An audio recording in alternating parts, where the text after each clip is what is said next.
Oh dear. Houston, we have a humongous problem in F1, being that Max Verstappen is dominant to the tune of 22 seconds over his teammate. That's bonkers. He's going to win every race, right?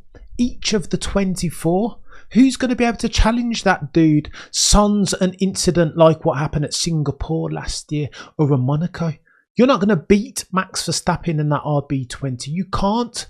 It's impossible. He's gone away off season and he's put the training in. He has 0 weak spots. You'd think that Red Bull, with all this Christian Horner shenanigans going on, that they might be weak. Get atable this Grand Prix. Not a chance. 24 seconds clear of the next nearest non-Red Bull participant being Carlos Sainz Jr. And it's a 57 lap race. By my noddy maths, that's circa half a second per lap. That, ladies and gentlemen, is dominance personified. And here's the reason why I'm concerned. Nobody's going to watch that. I feel like we know the results of the other 23 races already. So many times already have I seen the tweet, cancelled subscription, gone away, see you in 2025.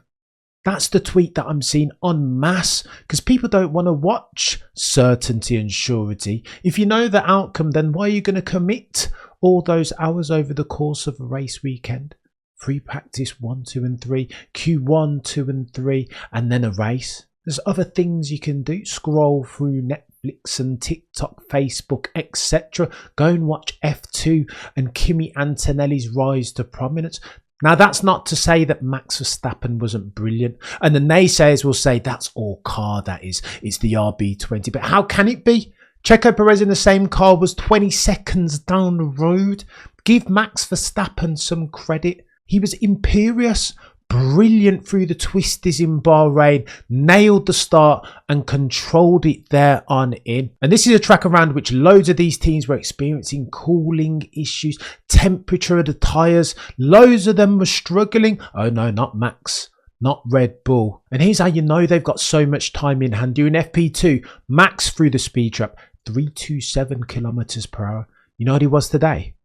314. Of all of those drivers through the speed trap today, Max Verstappen was slowest. They didn't even have their engines turned up. These lot are coasting, sandbagging central. What this is telling you is that for the remaining 23 races, those other 19 aren't going to get a sniff of Max Verstappen, barring accident or reliability issues. Speaking of which, notwithstanding the fact that Red Bull had 0, those other teams with reliability struggled, not least Ferrari and Charles Leclerc, who suffered from imbalance on his brakes and tyre temp issues again. They told us that tyre deck would no longer be an issue this year, but it is still. And so only 24 hours after Charles should have put it on pole, he's having to race Max Verstappen with one hand tied behind his back. Even Max sounded unimpressed, sleepy nearly, by the fact that he's got no competition, by the fact that the other 9 teams haven't done what they're supposed to. Very mature drive, said GP at the end. To which Max responded, very, very lovely. Oh, we're going to be hearing a lot of that this year. And some might say, more for you, Cameron, for believing Lewis Hamilton's glory runs that he did with no fuel in the car, and in doing so choosing to ignore Max Verstappen's sterling pace over his race simulations. Forgive me then for hoping that Mercedes were going to turn this ship around, that Ferrari had solved for their issues and closed materially the gap on Red Bull. Because they haven't. Au contraire, mon ami, for the opposite is true. Red Bull are further down the road than they were last year. Oh, and by the way, if you want more evidence of the fleeing from F1 en masse, check out Driver of the Day. Not a mention of Max Verstappen. That was Carlos Sainz Jr. But to be fair, he was a worthy nomination. Overtakes on Charles Leclerc, George Russell. He put that car in 3rd, and that was the uppermost of where I think it could have got to. Oh, you best believe Carlos Sainz is looking to kick dust in the faces of those who run Ferrari. He's got scores to settle. Revenge on Ferrari to exact. He did all that he needed to do. Indeed, he was supreme today. Sainz elected for a final stint on the hards and kept pace with the RB20 of Checo Perez. No small feat. Carlos Sainz Jr. drove like a man possessed this Grand Prix. Oh yeah, he's got a score to settle. He's going to give Charles fits this year.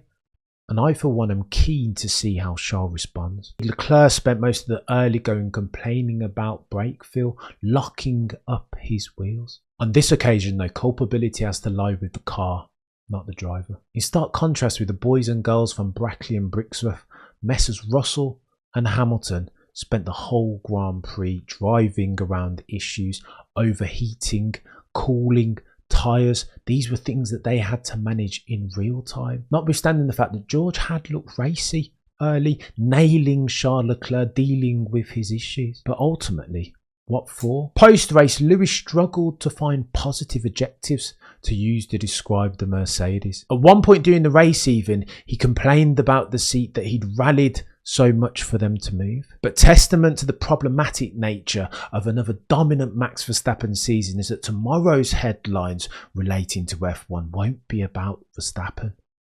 They'll be about Christian and Jerry Horner.